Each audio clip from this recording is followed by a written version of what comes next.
Hello everyone and welcome to another episode of the Daily Gwei Refuel, where I recap the latest news in the Ethereum ecosystem. I'm your host Anthony Sassano and today's the 19th of May 2022. Alright everyone, let's get into it. So just a final shout out here. You have a couple days left to purchase some Daily Gwei merch if you're interested in that. This is part of the original drop that I spoke about a couple weeks ago.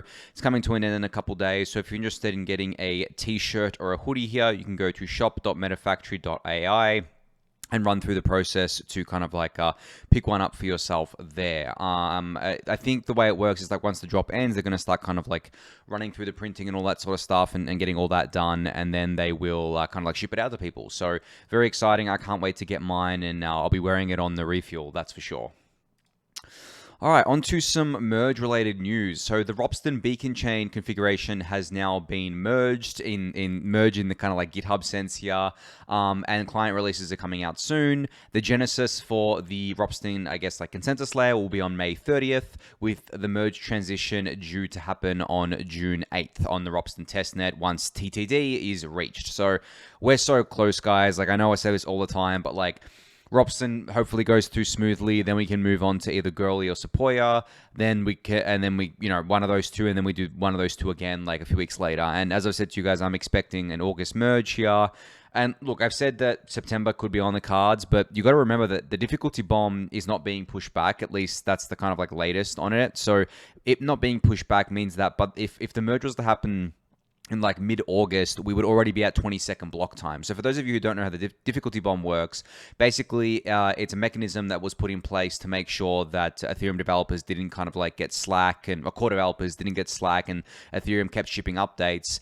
And what it does is it basically slows it basically increases the difficulty to mine the Ethereum chain kind of like exponentially, and it becomes very, very difficult to mine, which means block times get longer. Now, I think it got to a point where we had 30-second blocks at one point, but that was like before DeFi took off or anything like that. So, and what ends up happening is that at 20-second blocks, we're basically reducing the capacity of the chain by about 25%, which means that you would probably expect fees to go up in that scenario, right? So if we only had 2 weeks of that, I don't think it would be a big deal. I was actually talking to Hal Press about this. We had our kind of call today, and I was talking to him about this today, where we both kind of like agreed that we didn't think it was a big deal that for 2 weeks, kind of like if kind of like the difficulty bomb resulted in 20-second block times, and I actually argued that if we push back the difficulty bomb, sometime soon, it would probably lead to a definite delay. I mean, it definitely would kind of like, I hate using the word delay, but it definitely would push the merge out to something like a September or a kind of like potentially even October sort of thing. But I'm pretty confident that if all the public test nets go well, August is definitely a high chance to happen here for the merge. So definitely, if you're interested in kind of like getting, involved with the Ropsten testnet or any kind of like the testnets, keep an eye on the Ethereum GitHub kind of like page there, and you'll be able to download the clients and all that sort of stuff and to get involved with it there. It's definitely technically involved. Definitely it's something that you just do if you want to do. It's not a requirement. It's kind of like doing it out of altruism. So don't think that you need to do it. Don't think that if you don't do it, the stuff won't happen. It's really just if you want to get your feet wet with it, if you want to be part of history, you can do that. So definitely go kind of like check all that out. But yeah, we're very close, guys. Like it's the 19th of May today. June 8th is not that far away. It's like, I don't know how many days are in May. Like, let's say it's kind of like 20 days away, or probably less than that. So very, very close. I'm super excited, and I just can't wait to kind of like see this go through the merge transition. All right, so speaking of the merge transition, Abdel from kind of like OnlydustXYZ here today, kind of like it's a kind of project for onboarding devs onto Starknet, said that they're going to be doing an NFT drop for merge testers. So as I just mentioned, doing the kind of like merge testing on the public testnets, like being involved there is definitely an altruistic thing, and you're not going to get much out of it, but you can potentially get an NFT out of it. So you can receive a proof of participation in this kind of like historic moment if you're kind of like testing a Kiln, and I'm sure they're going to do others for the other public test nets as well. So if you've been on Kiln and you're still testing it out and you're still running the software, there's going to be a snapshot done at a block, and then you'll be able to kind of like get an NFT here, which I think is pretty cool because it definitely will encourage some people to kind of like run this testing software that they otherwise wouldn't have, just because they'll be able to get an NFT out of it and kind of like be part of history. If I can stop being lazy, I might kind of like do it because I definitely like, you know, getting NFTs and getting like historical Ethereum NFTs. But if you're interested in it as well, you can go read kind of like this, I guess like this post here, which I'll link in the YouTube description for you to kind of like get all the details on that one. All right, so RatedNetwork, a website that I've highlighted before that covers kind of like client diversity and pool diversity in Ethereum, has shipped a new feature called Pool Operator Drill Down. So you're now able to kind of like click into any of these entities or any of these pool operators and kind of like see kind of like a breakdown of them. So if we click into Lido here, we can actually see where the stake is sitting within the Lido system. So as I've described to you guys before, Lido has, I think they've got 28 stakers that, or sorry, 28 staking service providers that they kind of like send ETH to when you send it into Lido. And you can see, I don't think all of them are listed here, but many of them are listed here. And you can see kind of like things like pool penetration. So what share do they have of the overall Lido kind of like a stack here? And it's actually the attempts made to make it as equal of a distribution as possible. And you can actually see proof of that. Like block space, which is I think number one here, has 5.77%. And then so do kind of like a bunch of other ones. And then a bunch of other ones have a little bit less. And you can see on the next page kind of like some have even less than that. And then you can see like client distribution of these different staking providers. It's actually pretty well distributed. This is why Lido's distribution is pretty good. You can see like pink is Prism, and Prism is still the majority client, but like much less than it was. And then you can see Teku in kind of like this turquoise color, Lighthouse in a kind of like I guess a darkish blue, and Nimbus in an orange here as well. So you can see it's very, very distributed actually. There's some providers that are running like 100% Lighthouse. None of them are running 100% Prism, I believe. I think the highest is 95% Prism here. But yeah, I mean, look, it's distributed in terms of kind of like overall as like a Lido ecosystem, but it would be really cool to see each of these kind of, I guess, like staking service providers do like an even split, right? 25, 25, 25, 25 between the four major clients, or if they wanted to do kind of like, you know, 22, 22, 22, and then fill the rest with like a Lodestar or something like that. That'd be cool to see. But overall, Lido's client distribution is really, really good. And then they also kind of like rate the participation rates. So kind of like how many of the validators are participating in the network over time, and then the kind of like effectiveness rating as well here. So this is kind of like the performance of these node operators, which is really cool. But it's not just Lido that's been ranked here. You can see kind of like Coinbase. Obviously, Coinbase as it currently exists is just one entity, but in the future when they do the liquid staking, that's going to change there. And then we can drill into something like Rocket Pool as well and kind of like see all the kind of like deposit addresses and the pool penetration of those and the client distribution and stuff like that too. It's really cool to actually see that the 15.7% pool penetration here, which is the largest on Rocket Pool, is 100% Nimbus. So that's really cool. But yeah, I love this, and kind of like you can check out all the I guess like the rest of the pools here and the rest of the services at rated.network if you want to check all that out. And they've also kind of like got global statistics up here and validated performance for the last 24 hours, which is really cool to see as well. But yeah, really cool to see this. Really, I love this sort of stuff. I love drilling into kind of like the metrics and the statistics around the beacon chain, because I mean the beacon chain is going to be everything post merge, right? There is going to no longer be proof of work metrics to pay attention to. We don't have to care about hash rate or anything like that. Really, we start caring more about, you know, I guess like obviously client diversity matters for both layers, but client diversity, participation rate, effectiveness rate, correctness, you know, pool penetration, you know, stake distribution, all those sorts of things. And to me, that's just a much more exciting and fun thing to focus on. I may be a little bit biased though, because I've never actually been a miner of any crypto network. I never really saw the point. Like my logic was always, I may as well just buy the crypto rather than trying to set up a mining farm, because I didn't, like, for starters, I didn't have the money to set up a profitable mining farm. And secondly, it was a lot more kind of like, you know, work and overhead to do that rather than just buying, you know, ETH or something like that, right? Whereas the staking, I mean, I already had the ETH, and I was like, well, I'm not going to just let the ETH sit in kind of like my cold storage. I'm going to stake as much of it as I can, and it was just like a really cool project for me to do. So that's what I think is an overlooked benefit of proof of stake, is that the stakeholders are the same, right? The stakers are kind of like have a vested interest in ETH as an asset and are more aligned with the Ethereum community at large, whereas miners traditionally haven't been. Like, I was talking to some friends about this today. The hobbyist miner community I think they are completely detached from, at least most of them, not all of them. Look, there's always exceptions here, but I think the rule is that most of them seem very, very detached from the rest of the Ethereum ecosystem because they see mining as kind of like a business. They kind of like mining, so they like doing it. I mean, it's fine to like mining. Like, I don't think there's anything wrong with that. And, you know, they're kind of like staring down the barrel right now and kind of being like, oh, well, you know, when proof of stake comes, we're basically all fired, which, I mean, for lack of a better term, that's what's happening. We're firing the miners like instantly, right? But the main operations, the big kind of like mega mines, I think they are much kind of like have a much better understanding and kind of like more involved with the Ethereum ecosystem, but the hobbyists don't seem to be. Whereas the hobbyist Ethereum stakers, right, the ones who kind of like solo stake on their own, stake at home like myself, they're much more closely aligned with the Ethereum ecosystem and are much more clued into what's happening within the kind of like wider Ethereum space rather than just like one small corner of it, right?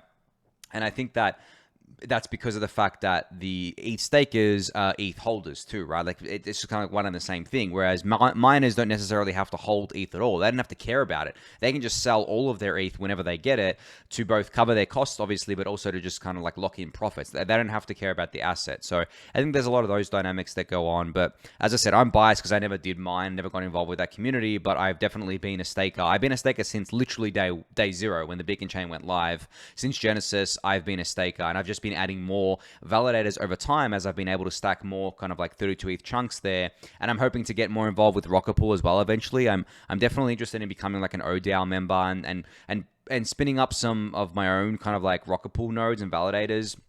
Eventually, when I feel a little bit more comfortable with it, once it's been running for a while. As you guys know, I'm very risk averse these days, but definitely want to help there as well. So yeah. Anyway, enough ranting on about staking. Let's move on to the kind of like rest of the updates.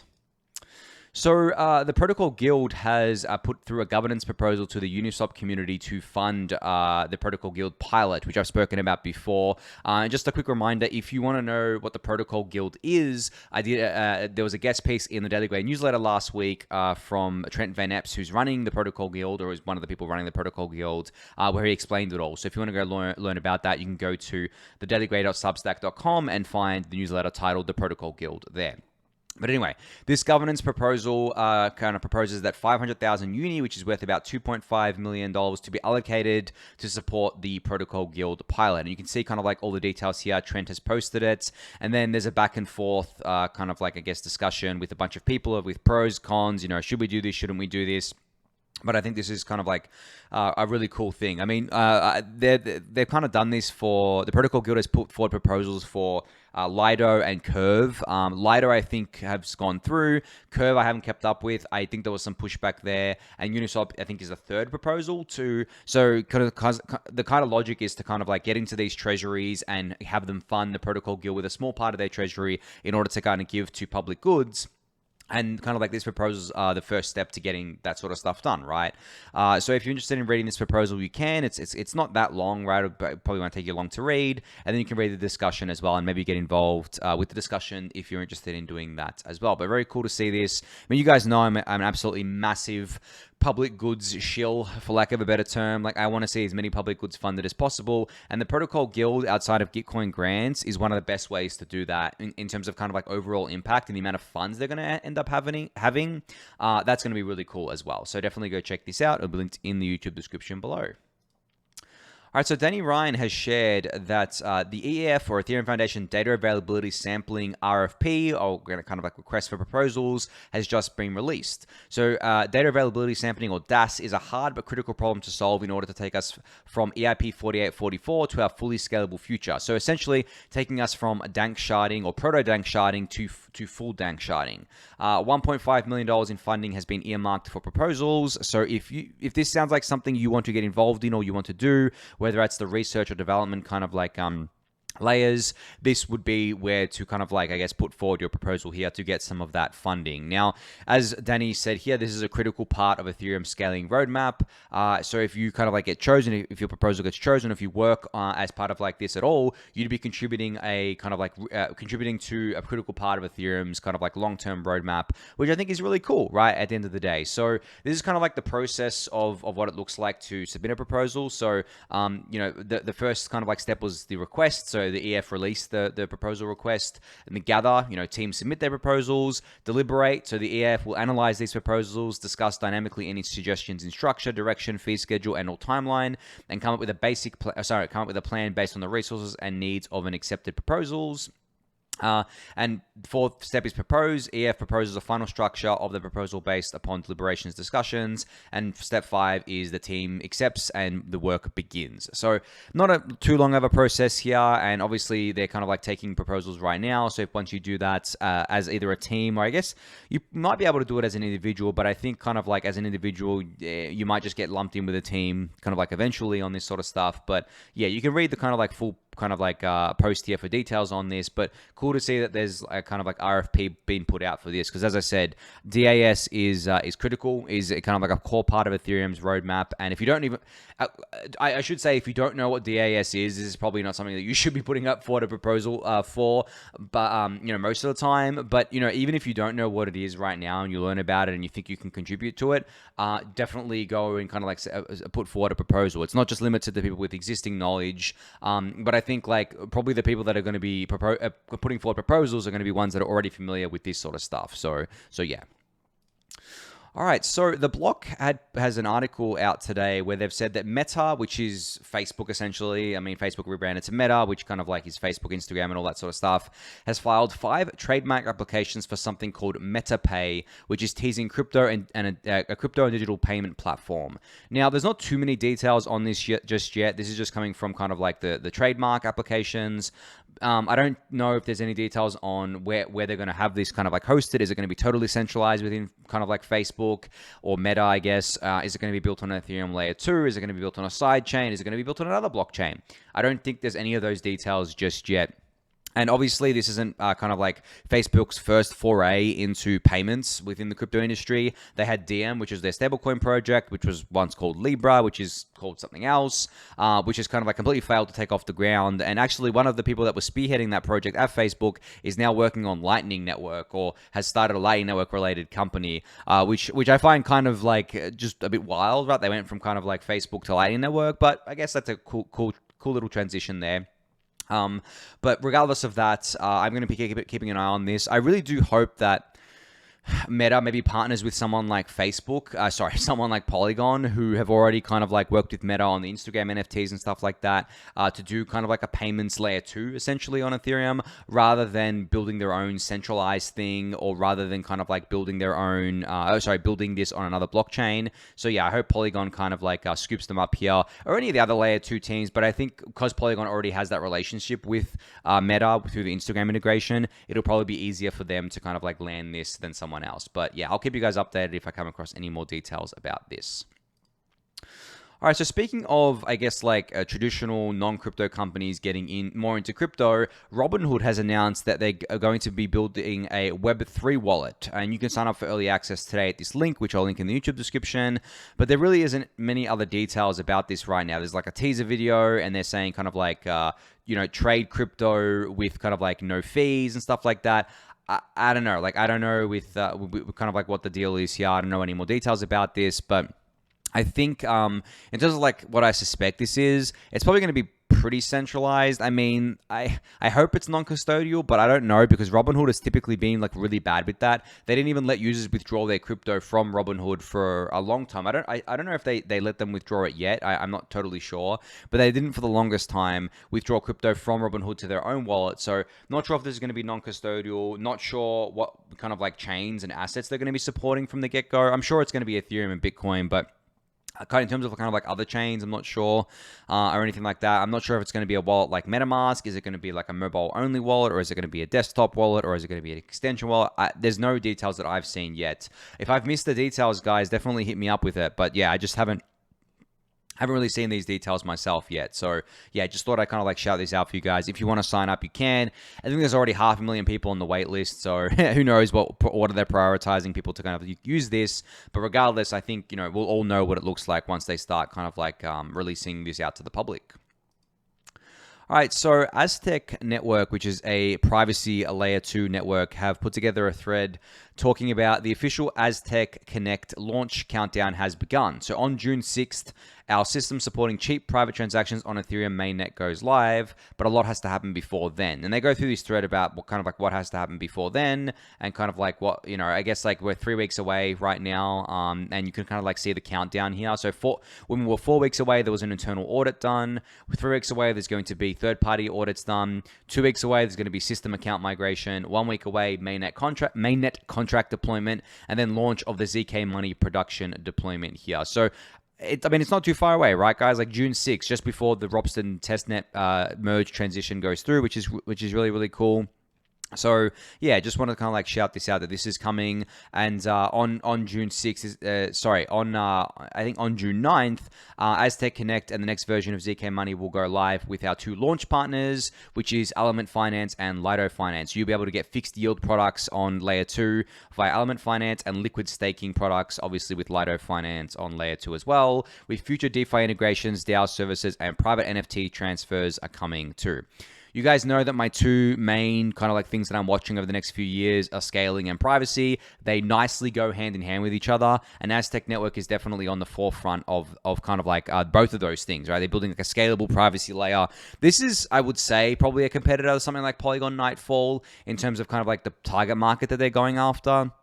So it's cool to see that there's competition there. It's cool to see that we're not just going to like centralize around one privacy layer 2 or anything like that. And there are other things being worked on too. I think Loopring's working on some sort of stuff with privacy and layer 2s as well. So yeah, it's going to be cool to see kind of like how that all shapes up and how that all kind of like shakes out, and what the kind of like landscape looks like a few years from now.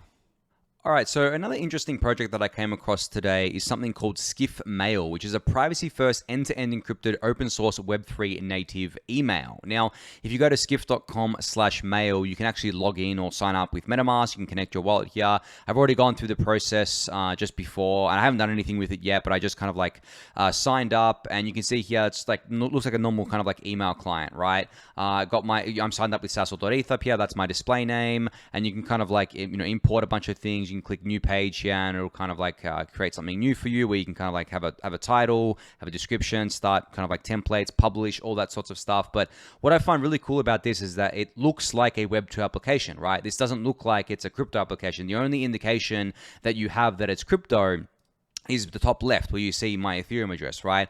Everything else is pretty much kind of like a Web2 app, like a normal Web2 kind of like traditional app that you would see. So I really love that, because I think that for Web3 and crypto, like Web3 stuff to actually go mainstream and to actually, for people to actually care, it needs to look like the Web2 world, and the Web3 stuff just needs to sit in the background and still provide the extra features and everything like that, but it definitely needs to sit in the background. And what Skiff is trying to do here is private email with kind of like using your MetaMask wallet, which I think is really, really cool. And this isn't the first project attempting this. I think I've seen others in the past, but I think the fact is, as I just said, like a lot of the other projects probably focus too much on the Web3 side and forgot about building just like an actual good application that people wanted to use, and starting with kind of like a good application first, and then kind of like adding Web3 kind of like stuff to it, like MetaMask login and kind of like ENS integration and stuff like that as well. So that's what Skiff seems to have done here. But as I said, I haven't played around with it too much because I only came across it before. But I'm curious to kind of like get your guys' opinion on it if you do play around with it, and just wanted to highlight it for you guys because it's just another toy to play around with on Ethereum. All right, so I spoke about Coinbase launching their kind of like Web3 browser, kind of like I guess mobile app yesterday, I think it was. And Pete Kim from Coinbase here today has put together a great thread about how Coinbase is basically handling kind of like a hybrid self-custody solution with the kind of like mobile wallet app. Now, what they're doing is they're using something called MPC technology, which is multi-party computation, I believe, technology. I think that's what MPC stands for. Correct me if I'm wrong, but I think that's what it stands for. But the way it works is that it can support anything and everything a normal self-custody wallet can, such as obviously sending, interacting with DeFi, DEXs, all that sorts of stuff. But what it does is that there's zero gas overhead, and through the blockchain, an MPC wallet just looks like an EOA wallet. So the way it works is basically that it uses advanced cryptography to enable multiple parties to interactively and collaboratively sign things like transactions without having to let anyone have the full key at any given time. So it basically splits the key between yourself and Coinbase. So if Coinbase can't take your funds on their own, they need your part of the key, and you and kind of like you need Coinbase as part of the key. So it's kind of like a hybrid solution. It's still like you're still trusting Coinbase to kind of like keep that key available for you, from my understanding. But I think it's good because Pete kind of like starts the thread off by saying that a lot of users would contact them and be like, hey, I want to get I forgot my password for my Coinbase wallet app, or I lost my recovery key, and there's nothing that Coinbase can do because Coinbase doesn't store that stuff, right? And obviously, like, that's a really shitty situation for the users because there's just no recourse for them. So they've kind of come up with this hybrid solution where it's not like fully self-custodial, but Coinbase can't access your funds without your part of the key. So there's no way they could ever kind of steal your funds, but the flip side of that is that you need access to Coinbase as part of the key, right? So it's kind of like the data availability problem where if the data, with these kind of like hybrid L2 solutions, like Validiums and things where the data is stored off chain, if you don't have access to that data, yes, the provider of that data can't steal your funds, but you can't get your funds either, right? Because the funds will just become frozen. So same is true here, where if Coinbase withholds the part of the key that they have, then you can't access your funds, from my understanding, right? There's no recourse from there. But it's definitely better than having no recourse at all, where if you lose your recovery key, right, you can't access your funds at all. So I like this for like a normie solution. I mean, I would never use it because I just self-custody everything and I'm comfortable doing that, but a lot of people will. The majority will probably use this, right? And I think it's strictly a better system than just like full custodial, which is really, really cool. But definitely go give Pete's thread a read here. I'll link it in the YouTube description below. All right, so there was this kind of post from the block that the block shared where Gary Gensler has told Congress that the SEC is quote unquote really outpersoned on crypto, meaning they're finding it very hard to find people to focus on crypto, I guess, like SEC related regulations. And I kind of like tweeted this, I quote tweeted this, and I said, be you, have crypto skills and knowledge, choice between working in the industry or working for the SEC under Gary Gensler, pretty obvious choice in it.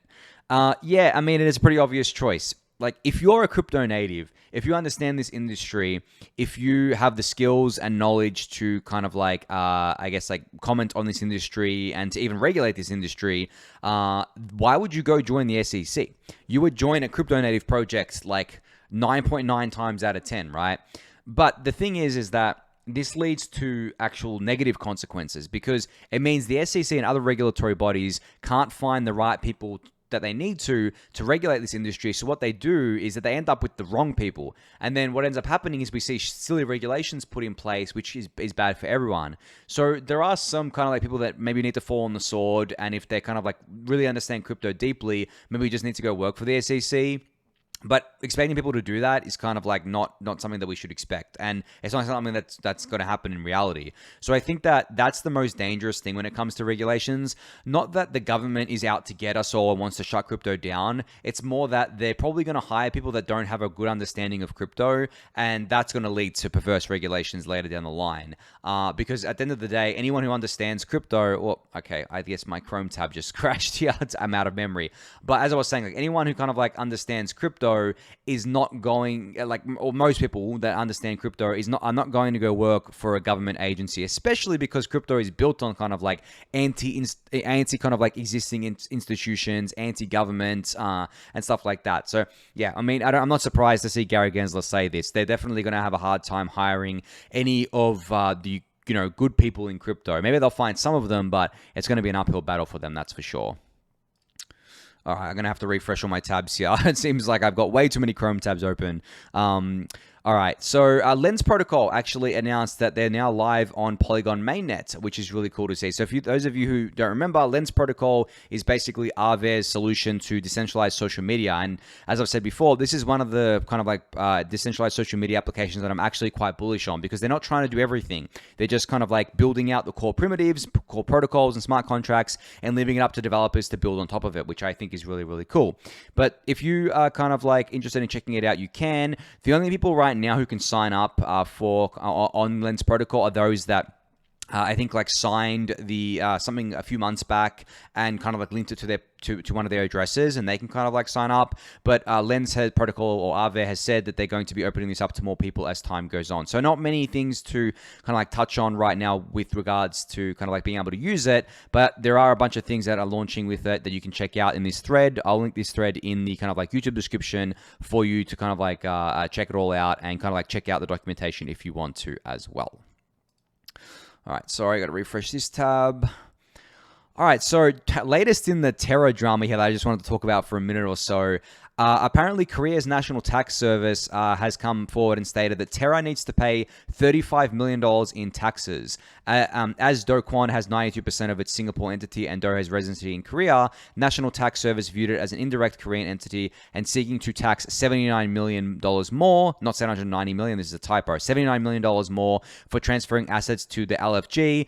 It's considered gift in tax perspective and thus gift tax. So not only was Do Kwon running like the biggest Ponzi in crypto history, or Quanzi, if you will, he was also avoiding taxes, which, I mean, I'm not even surprised about. Like, why wouldn't he be avoiding taxes? He probably thought he was too good to pay the taxes, given we all know he has a massive ego. But I just thought this was funny. Like, the funny thing is that it seems like all the dirty laundry of Terra has just come out over the last couple of weeks since it kind of imploded. And you know what's even funnier? Would the Terra Moon Boys have defended Do for not paying his taxes if Terra was still alive? I think they would have, because that was so, like, cultish and so kind of like, Do could do no wrong. He could basically do everything right. He was making the money, blah, blah, blah. I think they would have actually came to his defense here and been like, and kind of like made up some kind of narrative or some silliness or some silly arguments to kind of like say that Do was actually, fine for not paying those taxes, which I guess is just really silly. And regardless of your views on taxes, I think it pisses people off the most. Like, even if you believe that taxes should be lower or that taxes shouldn't exist, what pisses people off the most, I think, and what pisses me off the most is when you're paying your taxes fairly and you're paying what you're supposed to pay, and then other people are getting away with paying, not what they're supposed to pay. That unfair, like the unfairness in taxation is what really annoys me. And I think that's what annoys most people there. So yeah, I would have liked to have seen if Terra was still going, if kind of like Luna was still growing and USD was still growing, if those Luna Moon Boys or lunatics as they're known would have come to Do's defense. I think they would have, which is a kind of shitty thought and a kind of scary thought, but that's how cults operate, right? So anyway, I'm going to move on from that one. Just the last thing to shout out here was, I don't think I've described this kind of like funding round that's going on right now with the ETH Staker QF round for kind of like funding, building better staking tools. I don't think I've described it well enough yet. And Josh Stark had a great tweet that kind of like summarized it. So basically, there's $350,000 in matching funds up for grabs. There's been 1,288 donors so far. Demos tech that will help scale CLRs to millions of users. So CLR being kind of like the matching round. Quadratic stuffed, and there's 6 days left to donate here. So I want to actually go to the website and show you. So if you go to the app here, you can actually see the projects that are part of this round. A lot of these projects, or pretty much all these projects, are trying to make Ethereum staking easier across every domain, not just with staking directly, but also things like accounting. That's what Rodkey does here. Kind of like running Ethereum or running staking clients on kind of like different hardware, like a Raspberry Pis, coming up with kind of like, having like, tools like Beacon Chain and Ethereum Pools.info in order to provide information, stuff like DAppNode. I mean, you can see all the projects here, like Nice Node I've talked about before, and you can see the kind of like the matching pool and the total that's been donated. So if you haven't donated yet, I mean, I suggest doing so. This is just like donating to a Gitcoin grants kind of like round, except it's like a separate thing with kind of like you're just on Ethereum staking. And I mean, these are all great projects, and obviously Ethereum staking kind of like user experience, especially for solo stakers, needs to get better because it's quite complicated right now, and I don't blame people for not being able to solo stake or not being able to understand it. But yeah, that's why I just wanted to quickly shout this out here and go donate if you haven't yet. But I think that's going to be it for today. So thank you everyone for listening and watching. Be sure to subscribe to the channel if you haven't yet. Give the video a thumbs up, subscribe to the newsletter, join the Discord channel, and I'll catch you all tomorrow. Thanks everyone.